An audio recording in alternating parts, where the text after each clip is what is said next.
tepat hari ini. Hari ini 7.777.777 penonton. wah. Pahit.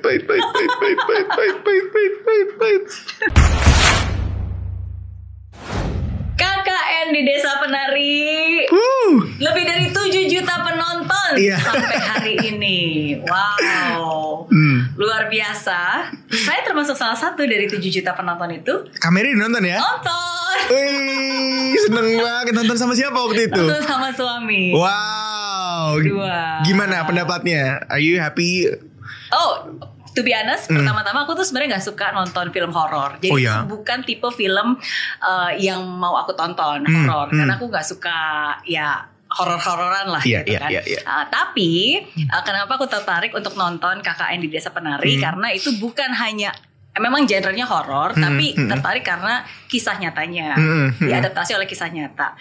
Dan katanya kan berapa ya, 80% true story. Bener gak? Ya, sebenarnya inspired by true events ya.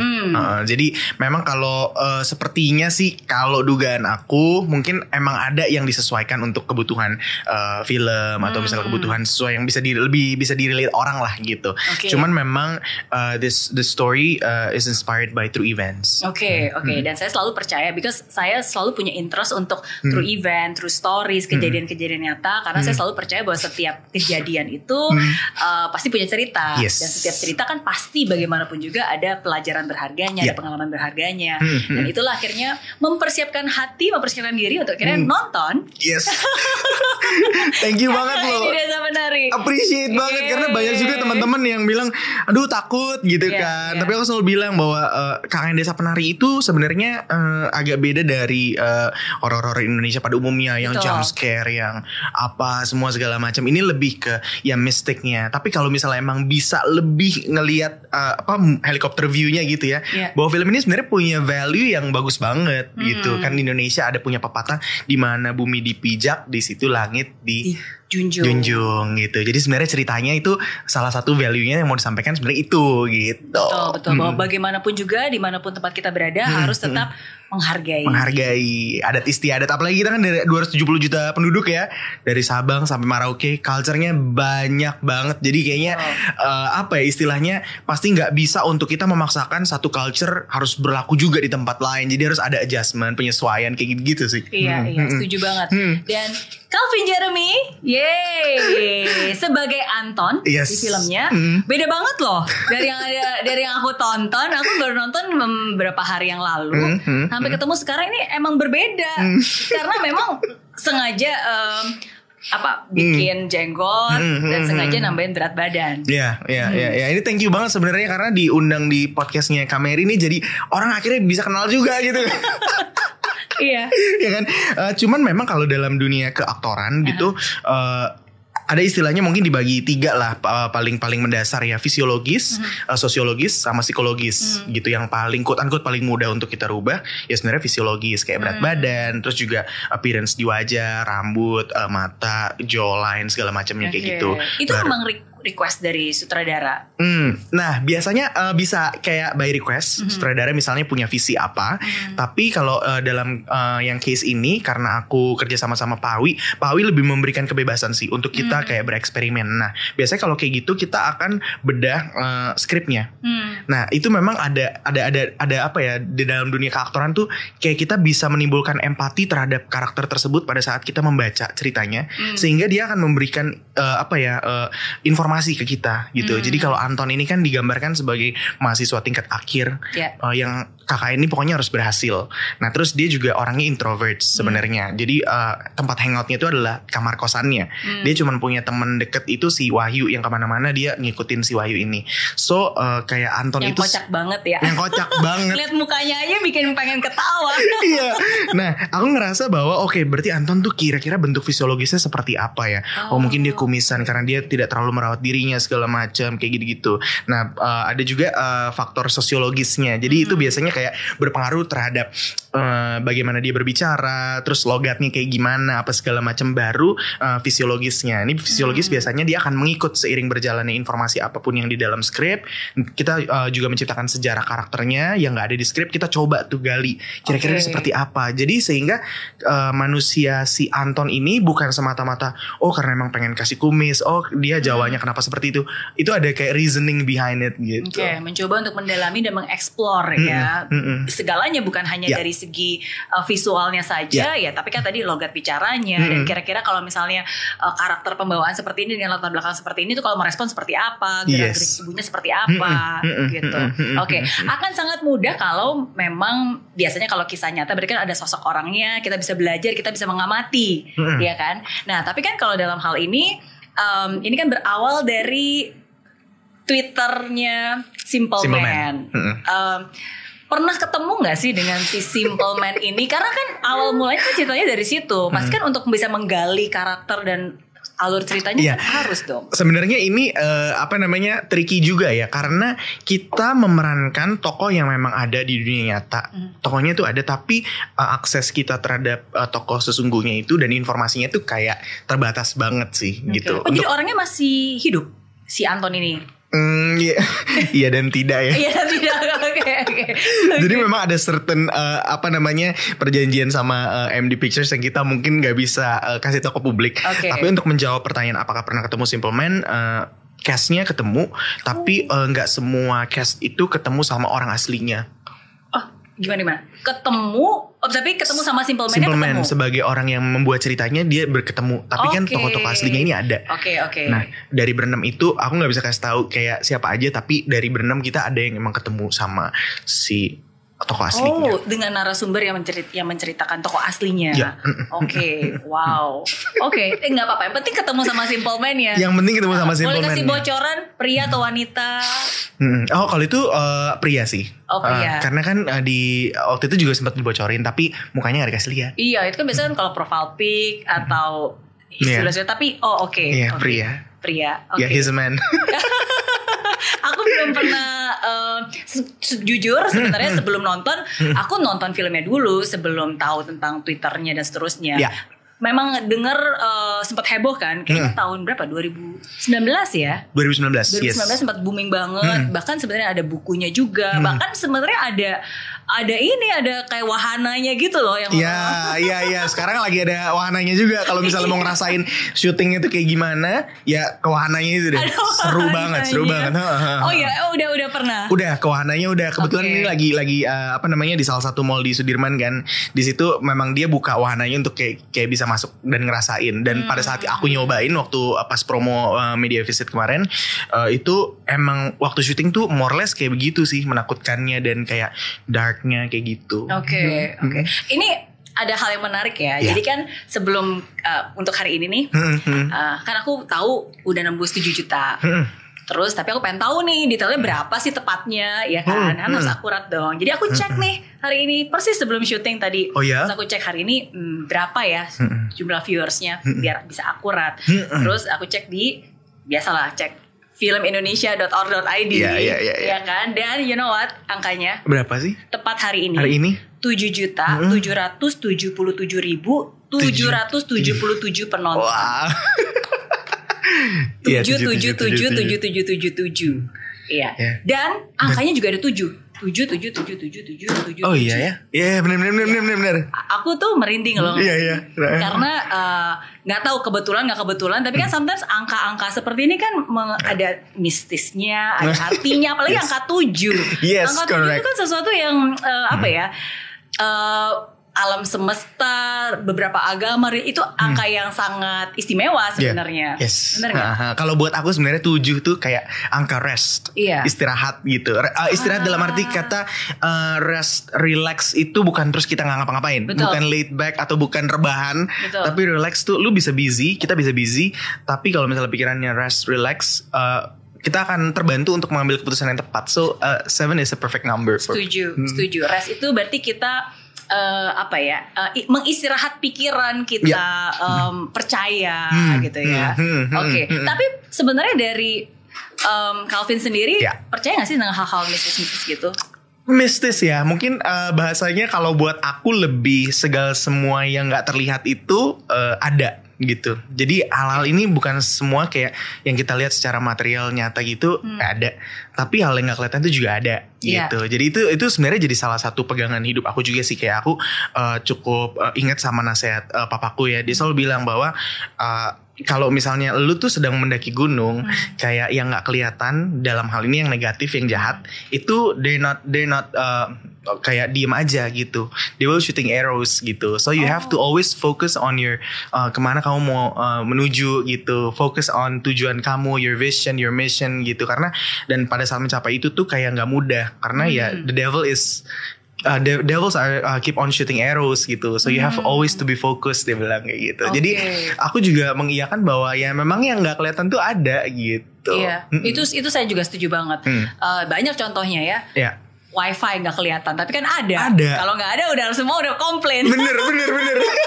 Iya kan, itu salah satu dari begitu banyak hal kan. Iya bener. Karena aku anak teknik elektro, jadi berhubungan dengan gelombang-gelombang arus listrik. Wah menarik nih teknik elektro ya. Iya. Tapi aku pengen bahas tadi. Papa bilang bahwa kalau misalnya kamu ke gunung, gitu kan. Sesuatu hal yang memang tidak kelihatan, tapi itu mereka meng-arrow kita. Jadi seakan-akan kayak mereka lagi berusaha mengganggu. Apapun itu. Karena maksudnya sih sebenarnya kayak ya pasti pada saat menuju ke atas tuh nggak gampang, nggak langsung lu tinggal naik terus you reach the point atau you reach your vision gitu. Pasti akan ada gangguan, distractions gitu. Kalau misalnya pepatah juga bilang kan kayak makin di atas makin inilah anginnya makin kenceng gitu kan. Jadi itu untuk membuat aku untuk kayak stay on the track, kayak untuk terus fokus kayak gitu sih. Iya. Dan kalau itu aku setuju banget.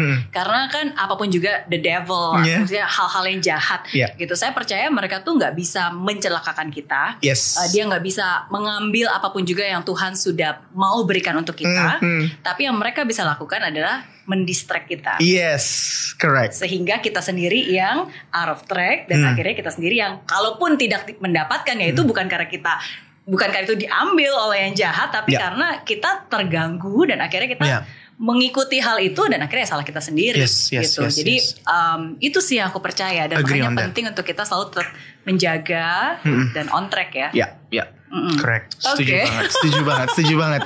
Mengenai apa namanya angka 7 ya. Ini sharing sedikit nih. Aku ada satu kayak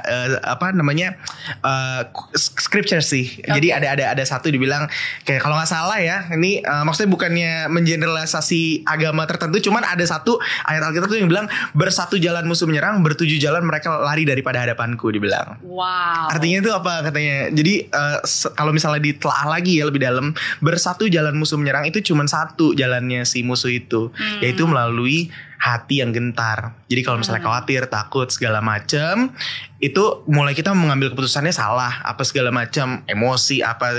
Tapi kalau kenapa mereka menyerang satu jalan, tapi kenapa mereka larinya 7 jalan?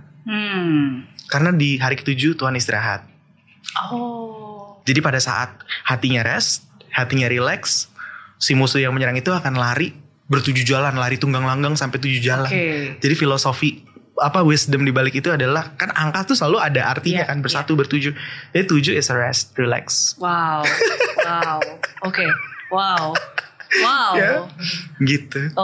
Nanti bisa dicari itu bilangan apa aku lupa. Iya. Tapi aku percaya banget. Aku setuju banget. Dengan hal itu. Right? Setuju tuh actually bagus ya. 1-7 ya kan. Iya. Kita hari ini jadi ngomongin ini ya. Angka. Iya. Iya, tapi emang tapi emang setuju banget sih.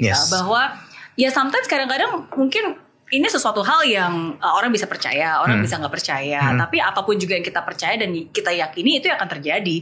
Asalkan, maksudnya kalau orang nanya ke saya, percaya nggak sih akan hal-hal yang kayak tadi angka lah, apapun itulah kebetulan lah. Ya kalau buat saya asalkan itu membawa sesuatu hal yang baik dan membawa saya ke jalan yang baik, membuat saya menjadi lebih semangat, lebih baik gitu kan, dan hasilnya baik, ya nggak apa-apa, saya akan percaya gitu. Tapi kalau misalnya itu membuat saya khawatir, membuat kita takut, ya kan, membuat kita jadi apa ya, overthinking yang berlebih gitu. Lupakan aja, nggak perlu dipercaya. Rest, relax. Gitu. Ya nggak? Rest and relax. Oke. Tapi ngomong-ngomong tentang film KKN di Desa Penari. Ini kan film horor ya. Ini sebenarnya luar biasa loh. Ini jadi film terlaris sepanjang masa. Bukan hanya generasi genre horor ya, tapi di seluruh Indonesia. Bahkan sekarang udah hampir 8 juta nih kan. Udah hampir 8 juta ya. Iya. Tapi kan kamu sebenarnya sebelumnya gak pernah main film horor. Iya. Kenapa mau nerima jadi pemain film horor? Aduh, ini kalau misalnya dipancing ini jadi panjang banget biasa jawabnya. Tapi I'll try to make it short ya. Jadi di tahun 2019 itu aku pertama kali dapet tawaran main film. Judulnya Terlalu Tampan. Nah di Terlalu Tampan itu terus akhirnya sambutannya meriah, reception dari orang-orang tuh kayak bagus gitu kayak. Dan di situ aku ngerasa bahwa kayaknya kalau misalnya ini bagus, gue harus bisa lebih belajar lagi nih tentang dunia acting. Dan di saat aku udah mulai makin serius, datanglah tawaran si KKN di Desa Penari ini. Awalnya nggak terlalu banyak ekspektasi lah gimana ya, tapi singkat cerita akhirnya keterima dan ternyata bisa se-viral ini ya gitu. Jadi audisinya pun juga padahal lagi di Filipina kan. Yes. Audisi pakai video. Pakai video gitu. Jadi akhirnya dapat. Sebenarnya ada cerita lengkapnya sih, mau ceritain nggak? Oh boleh. Kayak biasanya aku akan mewaktukan cerita aku nih. Aku coba under 5 minutes ya. Oh iya, 7 menit aja biar 7. Oh that's great, 7 menit. Oke. 7 jam juga boleh. Nanti kalau mau dipotong-potong juga boleh ya. But anyway, ceritanya tuh dari awal gini. Aku berkarir di musik itu dari tahun 2010. Ngeluarin album pertama sampai singkat cerita fast forward 2018 aku ngeluarin album ketiga. Tapi ternyata di album ketiga aku itu jujur aja gak terlalu bagus responnya Kak. Jadi aku sempet kayak quote unquote gak ada job, gak ada manggung itu 4-5 bulan lebih gitu. Terus aku ngerasa kayak gila, this is I've hit my rock bottom. This is my lowest point in life, in my career gitu ya. Singkat cerita terus yaudah deh gimana ya caranya. Akhirnya aku harus terus bermain musik kan. Jadi aku waktu itu mulai pelayanan kayak nyanyi di Sunday service gitu. Dan di situ aku bener-bener lowest point karena kita juga udah punya manajemen, music management. Jadi ada artisnya juga, ada karyawannya juga. And kita nggak bisa bayar payrollnya. Dan aku langsung waktu itu kayak ngerasa gila Tuhan, give me sign, kasih tahu gue harus kemana gitu. Kayak misalnya gue harus kerja professionals or become freelancer, ibaratnya apa kayak fotografer, videographer, you tell me gitu. Cause aku sama sekali gak ada ide. And that time aku ngerasa ada yang bicara di hati aku. Ada 2 poin. Yang pertama dia bilang wherever you go I am with you. Dia bilang, jadi it's not I was with you or I will be with you, tapi I am with you wherever you go. Nomor 2 dibilang jangan datang ke aku pada saat kamu lagi sedih aja. Pada saat kamu senang kamu datang. Pada saat kamu biasa aja kamu datang gitu. Karena dia pengen deket gitu. Dan di situ aku ngerasa aku langsung nangis kayak karena itu kerasa banget di hati ada suara itu. Dan pada saat pulang dari Sunday service itu aku sama pacar aku yang sekarang jadi istri aku, dia bilang kamu coba deh ambil sesuatu yang emang kamu suka gitu. Dan aku dengan berapi-api aku ngerasa this is the answer from God. I'm just gonna leave everything behind. Aku mau cari beasiswa ke Belanda yang paling jauh. Pokoknya entrepreneur, nanti gue pengen bikin apa segala macam. Pokoknya udah gue pengen tinggalin. Di momen itu semenjak hari itu sampai 1,5 bulan ke depan yang aku kerjain cuma aku belajar TOEFL, aku belajar GMAT karena aku pengen dapat beasiswa. Nah di tengah-tengah itu tiba-tiba Kak ada satu job. Apa? Manggung. Setelah berbulan-bulan ada satu manggung job. Terus yaudah deh ambil aja gitu. This is going to be my last performance gitu. Abis itu gue mau kejar beasiswa dan gue mau tinggalin semua karena benar-benar udah kering banget waktu itu. Dan ada di situ. Nah tiba-tiba sehari sebelum manggung aku dapat telepon dari Nikita Willy. Calvin apa kabar gitu, kamu mau main film nggak gitu. Terus aku jawabnya udah bitter banget kayak ya udah boleh, kapan castingnya, soalnya gue juga udah mau cabut nih gitu. Gue lagi fokus ngerjain ini. Oh yaudah nanti castingnya segala macam tetap belajar TOEFL, tetap belajar GMAT dan tetap manggung. Akhirnya udah bilang terakhir tetap casting dan keterima Kak. Keterima. Wow. Di hari pertama aku syuting Terlalu Tampan itu tes TOEFL ku keluar Kak. Jadi minimal tuh 82. Iya. Kan ada 5 section. Aku belajarin 4-4-nya, yang terakhir speaking. Cause I was thinking ya speaking ya pasti lulus lah, gak usah gue pelajarin. 4 ini yang gue harus pelajarin. 4-4-nya di hari pertama aku syuting. Jadi jam 5 pagi itu dapat email hasilnya. Itu tuh supir jemputan Terlalu Tampan udah di depan. Dan tiba-tiba tes email Gmailnya keluar gitu. TOEFL-nya. Coba lihat hasilnya. Tahu gak Kak, dari 5 ini yang 4 aku sangat usahakan dengan kemampuan aku sendiri, gagal total, nilainya 72 atau 74 gitu. Cuman 1 yang gak aku pelajarin malah masuk gitu. Dan di situ the same voice that spoke to me when I was in a Sunday service ngomong lagi. Dia bilang, if you want to retake the test, remember the first thing I said to you, I am with you. Lu boleh ambil tes itu dan I'm with you gitu. Tapi nomor 2, sesuatu yang lu nggak pernah benar-benar pikirin, usahain, is waiting you outside gitu. Is waiting you outside dalam arti udah siap nih mau ngejemput. Lu mau ambil yang mana gitu. Dan di situ kayak benar-benar at the split second aku langsung change my mental model, change my mindset. Oke. Gue di industri ini for a purpose gitu. Tuhan kayak taruh di sini for a purpose.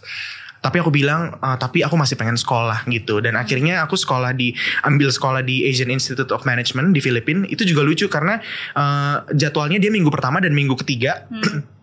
Abis itu minggu kedua dan keempat diharuskan quote unquote balik ke usahanya untuk menerapkan apa yang udah dipelajarin di minggu 1 sama 3. Jadi waktu itu sempat back and forth Filipina Indonesia gitu. Dan di bulan Oktober aku dapat tawaran KKN Desa Penari itu. Karena pada saat aku berangkat ke Filipina pun aku berdoa gitu, Tuhan ini maksudnya kayak aku mau ambil sekolah, Tuhan udah bukain jalan, but tetap harus ada kan operational buat company gitu. Apalagi ini tentang kewirausahaan, malu dong kalau misalnya kasih laporan keuangan, loh kok tidak ada sales, kamu usaha apa gitu kan. Tapi dengan luar biasanya tuh waktunya luar biasa banget. Pas Desember dapat KKN Desa Penari itu. Jadi to answer your question, ini kan film horor kenapa mau, actually aku benar-benar kayak ikut aja yang kayak diarahin apa gitu ya.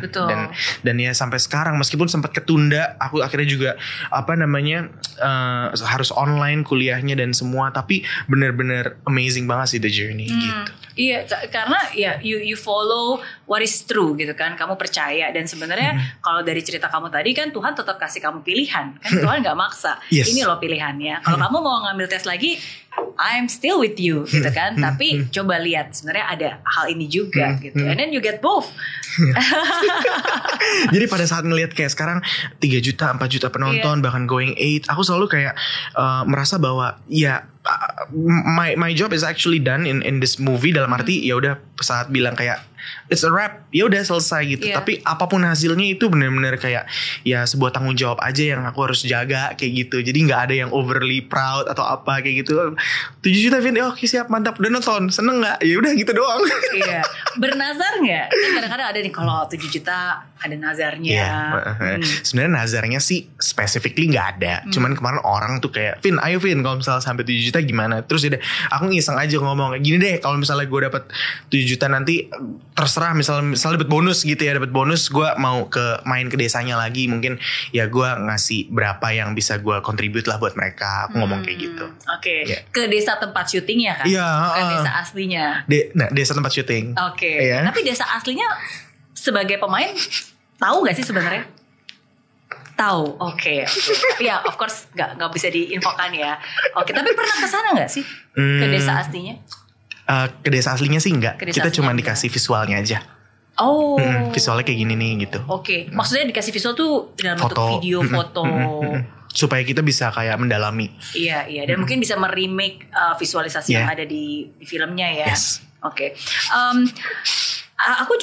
Aku sometimes pas lagi nonton ya, saya merasa wah ini is it a set atau ini sebenarnya benar-benar desa, karena kan ada banyak kayak batu-batuan, yang menurut saya tuh kayak benar-benar real banget gitu, kayak rumahnya, segalanya gitu. Itu memang benar-benar real di situ berarti ya. Jadi banyak yang pikir itu real, tapi jadi art directornya film KKN ini salah satu yang paling bagus di Indonesia, namanya Pak Iwen. Jadi semuanya itu sebenarnya by design. Jadi itu sebenarnya di syutingnya namanya Hutan Wonogomo, hutan lindung punyanya UGM, dan di situ rumahnya, gapuranya, semua itu set. Jadi pada saat nonton kan behind the scenes-nya Kakak Desa Penari ada di YouTube channel aku juga tuh sampai 13 episode, semua nontonin. Wah, ternyata gapuranya bisa diangkat dengan mudah ya gitu. Jadi pada tahu gitu kayak karena kan itu kayak bahannya gabus gitu ya yang bisa dibawa gitu kan. It looks so real. It looks so real banget, apalagi rumah yang tempat Widya sama Nur mandi gitu kan. Jadi itu semua set gitu. Aku lagi ngomong, "Pak, wah rumahnya keren juga ya. Ini udah lama Pak dibangunnya?" Sambil ngechat gitu, "Kagak, baru 3 hari yang lalu." Effortless gitu, "Kagak, baru 3 hari lalu." Iya. Tapi kalau jalanannya kan ada tuh adegan yang naik motor, itu kan memang nggak bisa dilewatin oleh mobil, ya kan, jalan jembatannya itu real dong. Jembatannya real, tapi daun-daunnya dan yang membuat ambience itu kayak jadi kayak lebih dark itu tuh buatan. Jadi sebenarnya jembatan itu bersih, tapi kan ada daun-daunnya tuh. Daun-daunnya itu juga teman-teman set. Jadi luar biasa banget sih setnya. Effort. Emang layak dapat hampir 8 juta. Yes, amin. Jadi sebenarnya kalau membuat sebuah film tuh kita istilahnya ensemble. Teman-teman juga kemarin dari media dibilang sebenarnya fenomena seperti ini belum tentu 5 tahun sekali terjadi, Vin, gitu. Kenapa aku bilang ensemble? Karena semuanya tuh benar-benar harus bekerja sama. Bahkan mulai dari yang paling ibaratnya paling kecil ya kontribusinya itu mempunyai kontribusi terhadap kesuksesan film ini gitu. Jadi aku diajarin juga, misalnya let's say jangan lu pikir ada istilahnya PU kan, pembantu umum gitu.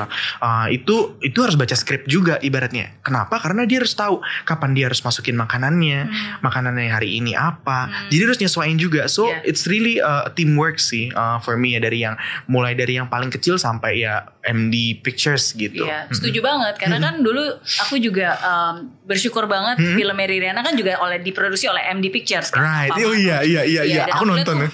Pembuatan film tuh benar-benar effort banget. Dan sedetail-detailnya. Bahkan kayak kita harus ganti baju, kostum. Abis itu kan kita ganti adegan kan. Kan kostumnya harus tetap sama, persis. Letaknya, setnya, segala macem. Jadi attention to detailnya is very important sih. Luar biasa banget. Aku mau nanya dong soal film itu ya kan. Oh boleh. Jadi gantian nih jadi nanya. Satu kali aja aku ada satu momen boleh. Yang benar-benar kayak nyes banget di hati. Waktu film itu. Jadi ada Chelsea Islan yang memerankan kakak kan, dia makan roti sama air mineral gitu ya. Terus dia harus ngumpet. Itu benar terjadi gak sih? Oh itu benar. Itu benar. Adeli kan dulu gara-gara kerusuhan 98 akhirnya aku merantau, tapi kan karena gak pernah mau plan sekolah di luar negeri, gak pernah take TOEFL segala macam itu enggak. Jadi udah aku merantau ke sana dengan uang yang ada. Punya hutang, tapi ternyata uang hutangnya juga gak cukup untuk biaya hidup. Ya akhirnya udah ngirit-ngirit lah. Dan salah satu caranya ya itu ngumpet-ngumpet makan roti di toilet gitu. Jadi das itu kejadian-kejadian yang kayak gitu tuh sebenarnya membentuk kakak sekarang gak sih, dengan kayak punya kayak gini gitu loh. Kayak pada saat mau marah, pada saat mau bete misalnya ya, itu ada jadi pengingat gak sih kayak lu pernah di sini loh? Oh gitu. pasti. Karena menurut saya bersyukur ya kalau kita udah pernah merasakan rasanya susah, apalagi benar-benar menggo through titik terendah lah, terus kita berjuang, udah naik turun lagi gitu kan. Karena hanya dengan itulah ketika kita berhasil ya kita benar-benar mengappreciate, kita menghargai gitu. Dan di saat itulah kita juga bisa lebih berempati karena kita tahu ada orang-orang yang juga mungkin sekarang sedang berproses gitu. Karena kan kita pernah berada di situ. Jadi ketika kita bertemu dengan orang yang sudah berhasil, ya kita juga tahu kita tetap rendah hati, nggak sombong. At the same time ketika kita bertemu orang yang mungkin sedang dalam proses susah, ya kita juga ingat pernah kita laluin gitu kan. Jadi itu walaupun memang nggak mudah ya kalau kita sedang berada di dalam titik itu, susah, nggak ada harapan, kita udah berdoa tapi belum ada jalannya. Itu kan sometimes even though we know semua akan indah pada waktunya, ya kan? Semua, tapi kan kalau lagi saat susah, kapan? Saya tahu itu, tapi kan susah gitu. Tapi ya itu kan proses yang menguatkan kita kan. Yes. Ya, itu kan ujiannya. Iya. To have faith. Faith doesn't make things easy, but faith will make things possible. Wow. Gitu. Powerful. Amin. Iya. Okay. Dan saya yakin bukan hanya saya aja, maksudnya kan Calvin pun juga seperti itu. Kita lebih mengappreciate dan kita apa yang membuat kita sadar bahwa ya kalau kita berhasil ya bukan karena kepintaran kita sih, bukan karena kehebatan kita. Karena kita udah berusaha sepintar-pintarnya kita gagal kok gitu kan. Tapi ketika kita rest, berserah, ya udah. Boom. Iya, dia yang nunjukin ini loh, gitu kan. Gitu. Jadi thank you for sharing loh Kak. Thank you for sharing. Thank you for sharing. Iya. Balik lagi ke Calvin. Ya, this is not about me, but it's about you. Oke. Iya. Tadi kan ngomongin tentang set ya. Jadi walaupun itu set, tapi kan syutingnya tetap di hutan. Ada mistis-mistisnya gitu gak sih? Mistis-mistisnya pasti ada. Karena kita kan juga ya tempat syuting yang selama ini bukan tempat yang setiap hari dilaluin orang, setiap hari rame gitu ya. Salah satunya waktu itu ada satu peran namanya Adinda Thomas yang berperan sebagai Widya. Pada saat dia dililit ular itu, dia harus ke satu lokasi yang ada air terjunnya, dan memang sebelum syuting itu diwanti-wanti bahwa ini tempatnya sebenarnya agak red zone. Red zone dalam arti nggak banyak orang yang bisa ke situ. Tapi ada syuting gitu kan, harus syuting di situ rame. Nah, dia salah satu yang ibaratnya katanya sih kalau orang yang bisa lihat gitu ya, kayak si makhluk halus ini mencoba masuk ke dia tapi dia nggak kuat dan akhirnya pingsan gitu. Jadi pada saat dia pada saat dia bangun, dia bingung, wah udah kok kiri kanannya udah orang apa gitu. Terus ada yang sempat nggak enak badan, muntah-muntah, balik ke kamar hotel kayak gitu. Itu terjadi beberapa kali. Terus juga ada makeup artistnya juga yang kena kesurupan gitu. Sempet juga gitu. Jadi mungkin karena udah badannya capek, terus jadi pikirannya kan kosong kayak gitu. Jadi mungkin ya badannya mungkin memanifestasikan kelelahannya ya gitu sih. Oke. Berarti sebelum lanjut kita tes dulu nih kalau gitu. Waduh, dites lo gila sama kamera ini. Iya, tesnya ini nih. Wow. Secangkir kopi. Waduh. Aduk dulu ya. Semoga. Mau ngetes dulu nih. Pahit. Oke, udah nonton film KKN pasti tahu adik. Oh my god. Pahit.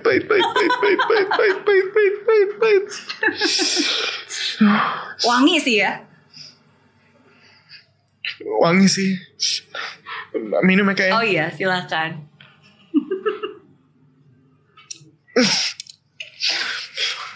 Pahit Kak. Yang bener. Kalau yang manis cuma kopi M soalnya.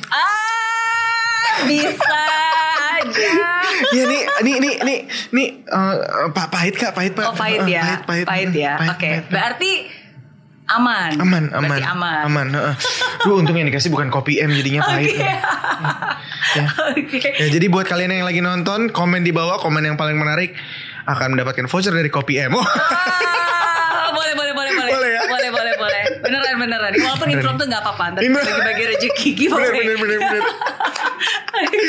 Tapi ini sebenarnya mitos atau memang beneran? Ini salah satu cara atau ritual yang memang jadi kebiasaan. Soalnya kan itu sesuatu yang ada di ceritanya ya, Kak. Jadi mungkin memang ini satu ritual yang ada di desa penari tersebut. Jadi untuk ngetes gitu kan juga dijelaskan sama Pak Prabu juga bahwa kalau misalnya lu ngerasa manis, itu berarti ibaratnya disenengin lah. Gitu. Berdarah hangat kan. Berdarah hangat, betul. Jadi istilahnya ya mungkin itu salah satu cara di lokasi tersebut untuk identify lah ada gangguan nggak nih gitu kan. Kalau di Indonesia ya itu lagi ya, banyak sekali culture-nya gitu. Jadi kayak setiap tempat tuh pasti punya caranya masing-masing untuk mengidentifikasi gitu. Iya. Walaupun mungkin pemikiran tidak sama, tapi tetap harus kita hargai. Betul sekali. Kan? Karena mungkin cara pandang kita berbeda. Yang kita yakini mungkin berbeda. Tapi bagaimanapun juga ya, walaupun berbeda tetap kita menghargai dan merespek gitu. Gak boleh mengecilkan, gak boleh juga mendinai.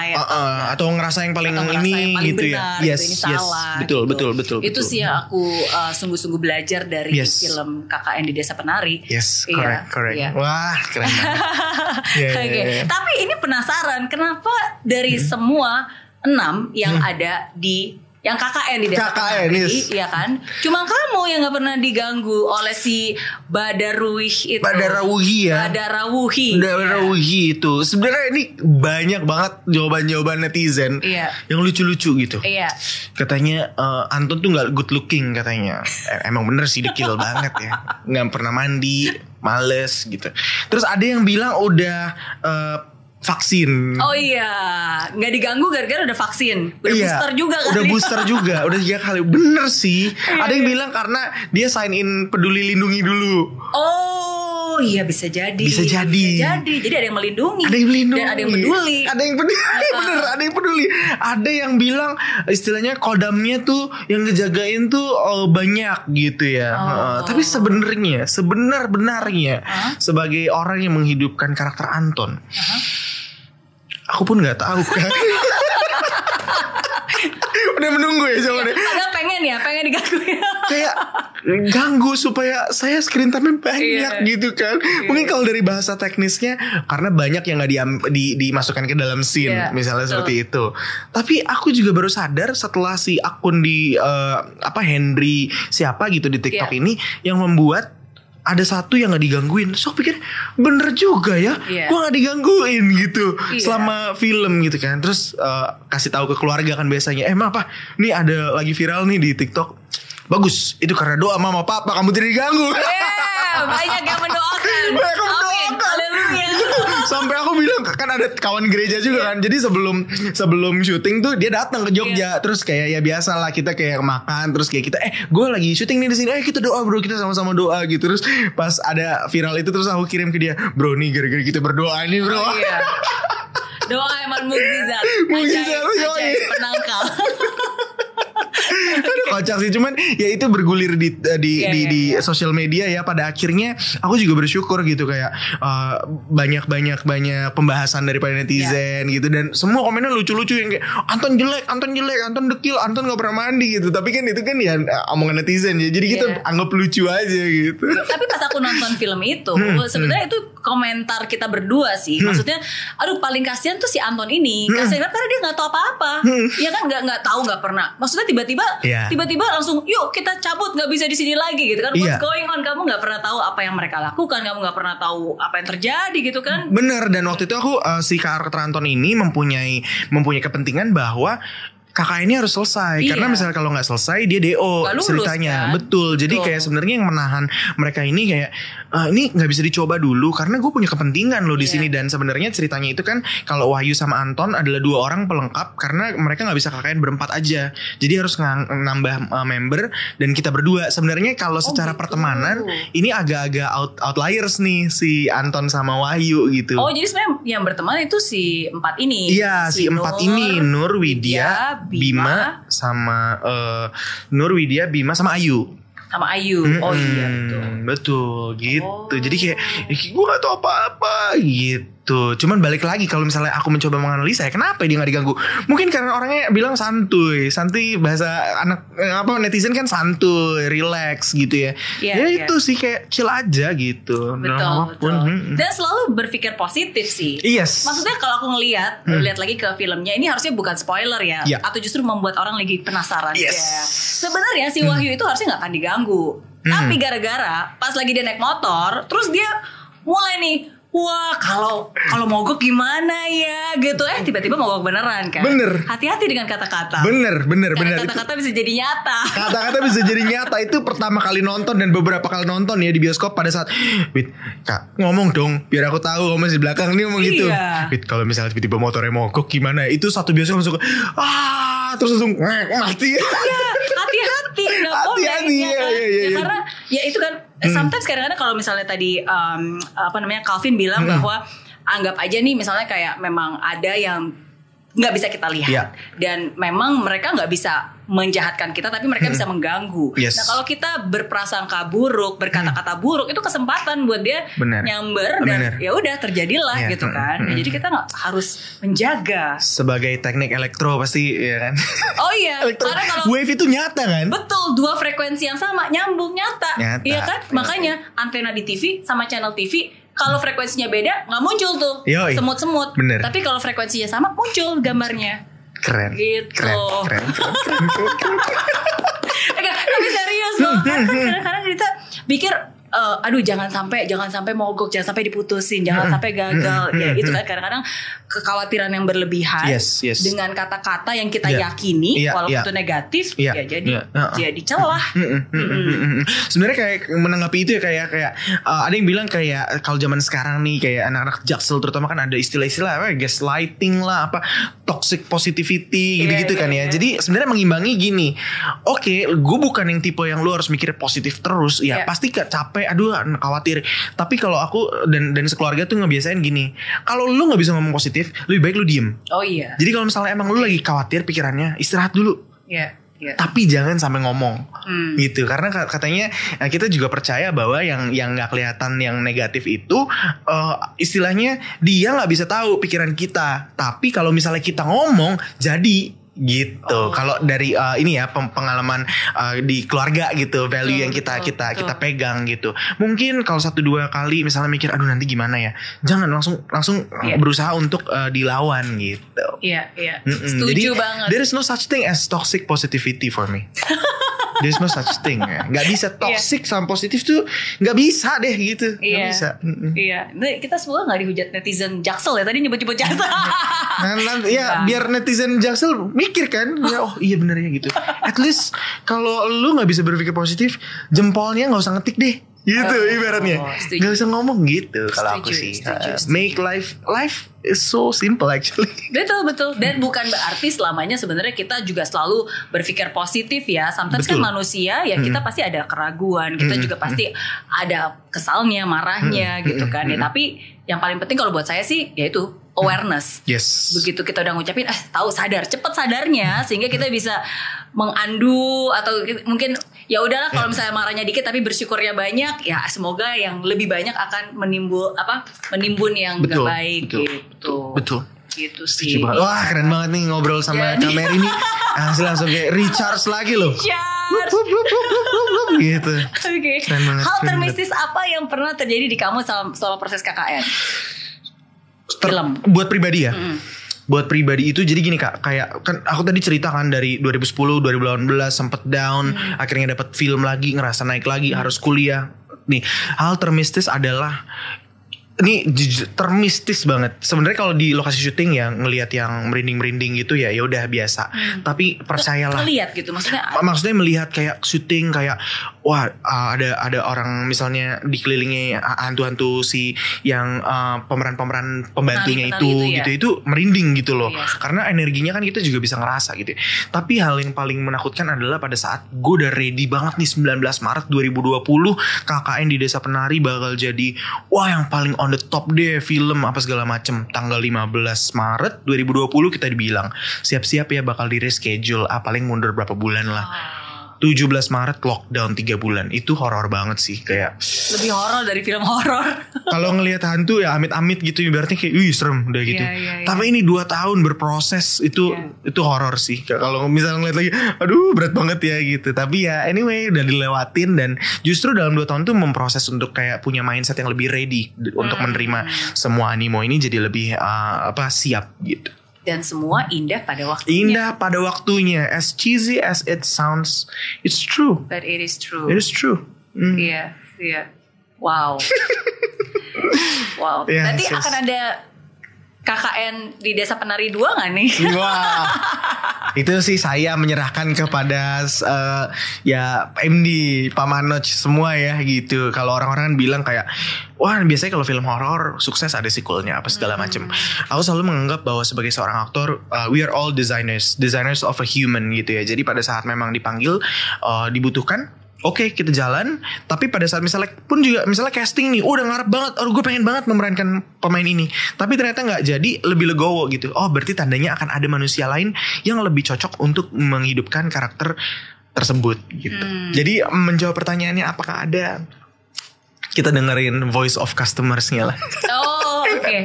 Pokoknya kita tunggu. Kalau misalnya pada netizen nih, Pak, ayo Pak, bikin Pak gitu ya. Pak, saya siap pokoknya langsung ya. Gitu. Tapi pasti udah banyak film-film tawaran berikutnya nih.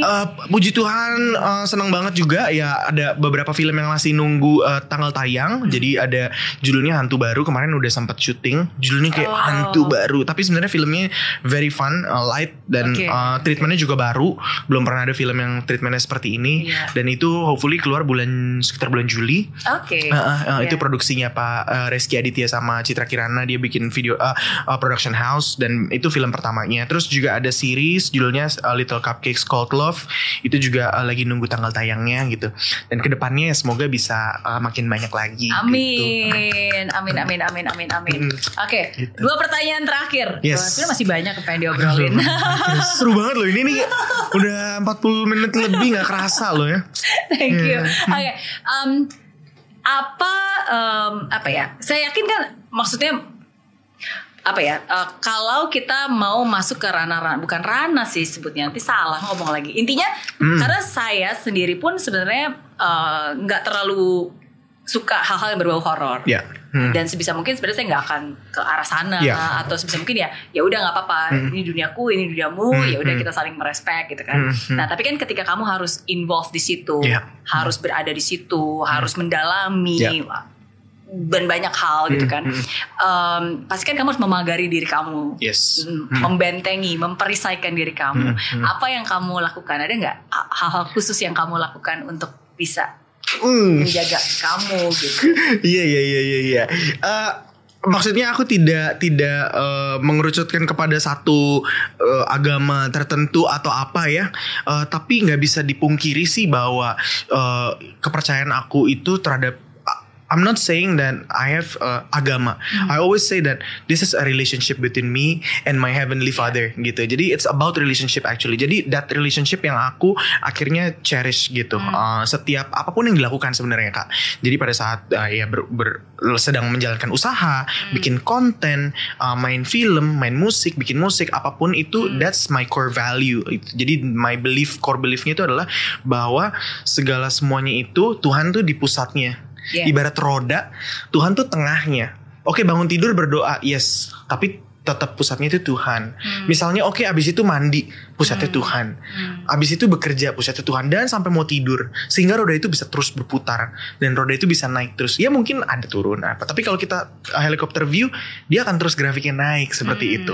Jadi itu yang membuat aku pegang sih selama syuting KKN di Desa Penari kemarin. Aku datang, you know what?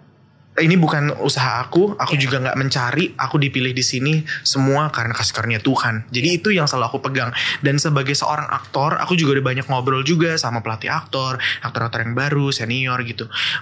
Biasanya semakin sukses seorang aktor, dia akan semakin religious. Karena kan ibaratnya dia harus pergi menjadi manusia baru. Tapi pada saat dia selesai menjadi manusia itu, dia harus pulang ke rumah. Dan one of the best way to go home is through the relationship with God. Gitu. Oke, knowing your identity, sadar bahwa kita punya siapa dan kita kepunyaan siapa. Ya itu yang bisa selalu membuat kita ya balik lagi ke ke core-nya tadi gitu ya, ke akarnya tadi ya. Oke, that's very true. Emang bener sih. Sometimes kadang-kadang kan kita bisa terseret kemana-mana ya karena nggak punya akar yang kuat, kita nggak tahu pegangannya. Jadi kita nggak tahu mau balik kemana. Iya. Dan aku selalu bilang ke teman-teman kayak if you ask me then that's my question gitu. Kalau misalnya it works on me, kalau mau coba boleh gitu. Caranya gimana ya? Selalu ya punya pandangan bahwa semua boleh terjadi karena kasih karunia Tuhan. Aku selalu ngomong kayak gitu, kayak apapun yang saya terima itu bukan karena usaha keras saya, tapi semua karena kebaikan Tuhan gitu. Dan itu aku ngerasa dalam 2 tahun terakhir aku berpikir seperti itu jadi lebih apa ya? Jadi lebih rajin, jadi lebih semangat ngerjain sesuatu. Karena apa? Pada saat aku mau mengerjakan ini bukan untuk manusia. Aku mau respon kebaikan Tuhan. This is the responsibility that God has entrusted me. So aku harus kayak mengusahakan ini gitu. Dan aku percaya juga bahwa aku gak sendiri. Aku diberikan penolong, penghibur, pengingat gitu untuk mengerjakan semua ini. Wow. Hope it helps ya. Mungkin kalau buat yang mau coba ya silahkan gitu. That's my way gitu. Oke. Ya, tapi itu saya setuju banget sih. Dan saya yakin Calvin pun juga bisa berada di sini ya pasti karena dari kecil pun papa mama orang tua selalu mendoakan, memberikan support dan mendidik ya membuat kamu bisa mempunyai keteguhan dan keyakinan seperti ini. Ya itu benar banget. Itu sesuatu yang aku nggak bisa deny ya. Maksudnya ya keluarga juga punya peranan yang sangat penting sih. Oke. Terakhir, berarti pelajaran paling berharga yang kamu dapatkan dari journey kamu di KKN Desa Penari ini. KKN Desa Penari, jujur aja nggak ada sedikit pun kepikiran bahwa KKN itu bisa menjadi film nomor 1 gitu ya di Indonesia gitu.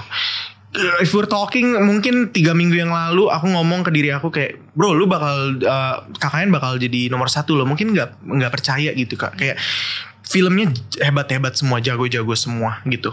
Dan yang aku pelajarin bahwa ibaratnya yang pasti adalah dari semua itu kita bakal ketemu lagi nih. Wah yang senang-senang, yang sedih-sedih, yang apa semua bakal. Tapi buat aku the most important thing itu adalah to know yourself better. Gitu. Kalau buat aku ya pembelajaran bahwa semakin diangkat naik tuh semakin sadar bahwa ini adalah tanggung jawab. Ini bukan hasil usaha aku. Ini semua karena kebaikan Tuhan.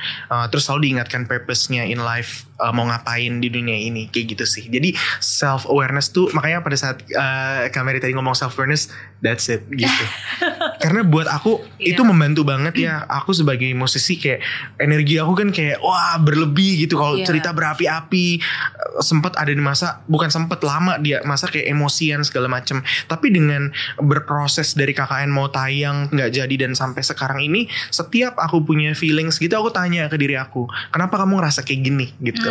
Banyak orang yang di apalagi di Jakarta dan kota-kota besar yang sangat berjalan semuanya cepet itu lupa ngomong sama diri sendiri gitu. Dan itu yang aku pelajarin sih. Ask yourself gitu, kenapa kamu ngerasa kayak gini gitu. Kayak misalnya oke, lu capek, you need rest kayak gitu-gitu. Jadi self awareness really taught me so many things. Dan itu benar banget sih. Karena sampai kadang-kadang kita punya perasaan ya, mungkin kebanyakan orang udah ignore aja, tapi nggak bisa di-ignore kalau tapi ya yuk, oke, kamu ngerasa ini. Kenapa kamu merasakan ini? Triggernya apa? Kenapa? Jadi ya hanya dengan itu kita jadi menyadari, dan hanya dengan ketika kita menyadari kita jadi tahu dan bisa cari solusi gitu. Kalau kita ignore, enggak, aku nggak sedih, enggak, aku nggak ini, ya akhirnya lama-lama itu cuma jadi bom waktu aja ya kan. Yes. Dan momen pertama kali aku sadar itu adalah this quote yang bilang it's okay not to be okay. It's okay not to be okay. Kayak aku dan kehidupan berumah tangga aku juga sekarang aku selalu bilang bahwa the key adalah quote unquote nih ya, jangan di cut, tapi adalah ketelanjangan dalam komunikasi maksudnya. Jadi kayak our brokenness itu aku selalu komunikasiin banget.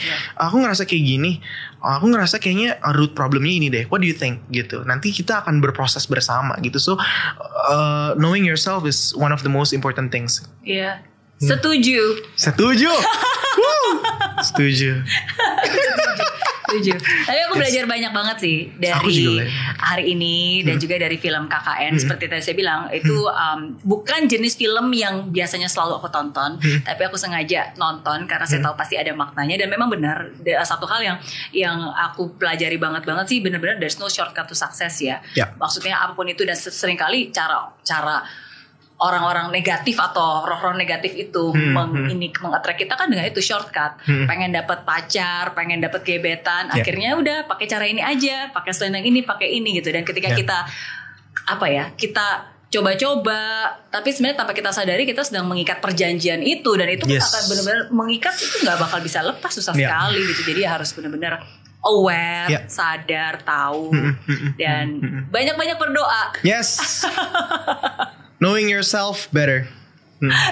Sukses terus buat Calvin. Kak, sukses terus ya. Thank you banget udah sharing. Aku juga belajar banyak, dan pasti yang nonton juga belajar banyak. Thank you so much. Sama-sama. Ya, ditunggu film berikutnya. Ditunggu lagu berikutnya juga. Ditunggu semua yang baik-baik dalam hidup kamu. Yes Kak, dan juga Kak Mary tetap semangat untuk memberikan dampak dari Indonesia untuk dunia ya. Amin. Wah tahu nih. Oke, sukses terus dan jangan lupa untuk subscribe channel YouTube. Subscribe YouTube channelnya Kak Mary dan juga subscribe juga YouTube channelnya apa? Calvin Jeremy dan Epic Network. Oke, sukses terus. God bless you. God bless you.